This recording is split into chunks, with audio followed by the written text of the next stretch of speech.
Assalamualaikum warahmatullahi wabarakatuh. Perkenalkan, saya Anis Yudi Solehah dari mahasiswa Prodi S1 Ilmu Keperawatan Setikes Wirausadah Yogyakarta.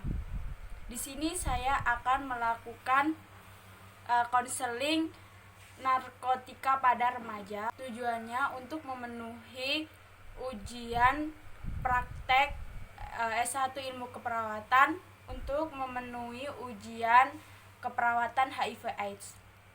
Mbak, apa yang bisa dengan Mbak siapa? Saya Dina. Apa yang bisa saya bantu, Mbak? Ya, jadi gini Mbak, saya datang ke sini itu saya ingin bertanya tentang narkoba dan itu gimana caranya untuk mengatasi narkoba itu biar saya bisa mengontrol anak saya gitu. Kan pada remaja itu biasanya kan nakal gitu kan ya, suka coba-coba. Nah, itu gimana caranya?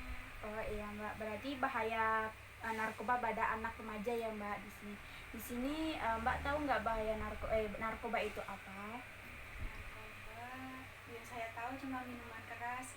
Oh iya, narkoba itu bahan kimia yang dapat mengubah keadaan psikologi pada anak tersebut, bahkan perilaku dan emosional. Di sini juga ada 3 jenis narkoba, itu seperti narkotika, psikotropika, dan zat adiktif. Mbak tahu nggak itu bahaya narkoba pada remaja itu pernah lihat nggak seperti apa aja? Kalau saya tahunya nanti gampang marah gitu ya Mbak. Ya seringkali remaja itu tidak tahu selalu menyalahgunakan narkoba tersebut. Itu seperti ingin terlibat bergaya-gaya kayak untuk teman yang salah bersosialisasi terhadap teman, itu bisa menyalahgunakannya dan menghilangkan rasa sakit. Kan biasanya kalau dia sakit atau ada di rumah ada kecewa atau gimana, bisa untuk menghilangkan stresnya juga, terus untuk bisa merasa dewasa. Terus berarti memakai adiktif atau narkoba itu bisa dia seakan-akan merasa kayak bahagia, merasa dewasa gitu. Terus tahu nggak bahaya narkoba itu seperti apa Mbak? Biasanya itu bahayanya itu tergantungan fisik akan mengakibatkan rasa sakit yang luar biasa.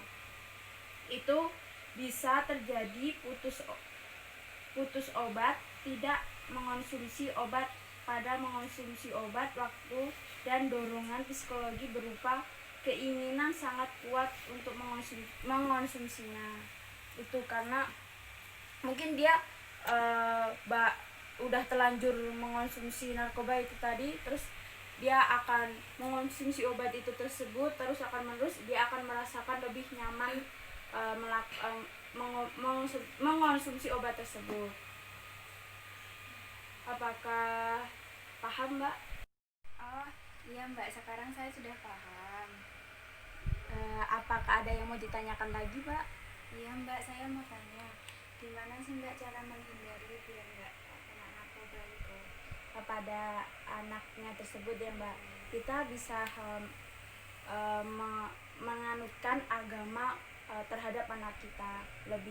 Kita sering mengingatkan sholat, dekat kepada Tuhan, dan membaca Al-Quran. Kalau bahkan perlu mengajak beliau, anaknya Mbak itu pengajian bersama keluarga. Seperti itu. Yang nomor 3 itu atur psikologi pada anak. Kalau perlu Mbaknya itu mendekati anak, kalau bisa Mbaknya seperti sahabatnya sendiri pada anak itu tersebut. Seperti tadi ada waktu 1 hari tadi kegiatannya apa aja ya, kalau boleh tahu. Biasanya kayak gitu, nanti bisa curhat, bisa bercerita waktu mau menjelang malam atau menjelang tidur, seperti itu.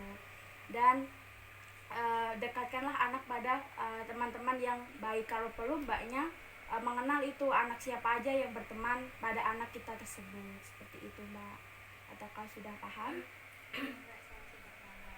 Kalau mbaknya udah paham, bisa nggak mbak mengulangi apa yang saya sampaikan tadi? Ya Mbak. Apa? Gimana mbak? Ataukah sudah paham? Iya Mbak, saya sudah paham. Kalau mbak sudah paham, boleh nggak mbak mengulangi apa yang saya sampaikan tadi? Ya, bisa Mbak. Jadi narkoba itu sendiri adalah zat yang jika dikonsumsi itu bisa mempengaruhi perilakunya seseorang. Terus tadi kalau untuk efeknya tadi untuk si badan itu, badan akan terasa sakit jika tidak mengonsumsi. Terus terlihat lebih dewasa, terus lebih nyaman dengan obat itu, bikin ketergantungan. Ya benar mbak. Terus terus yang lebih penting untuk cara menghindarinya agar tidak terkena narkoba itu sendiri, yang pertama selalu beribadah kepada Tuhan, selalu sholat, intinya yang dekat sama Allah.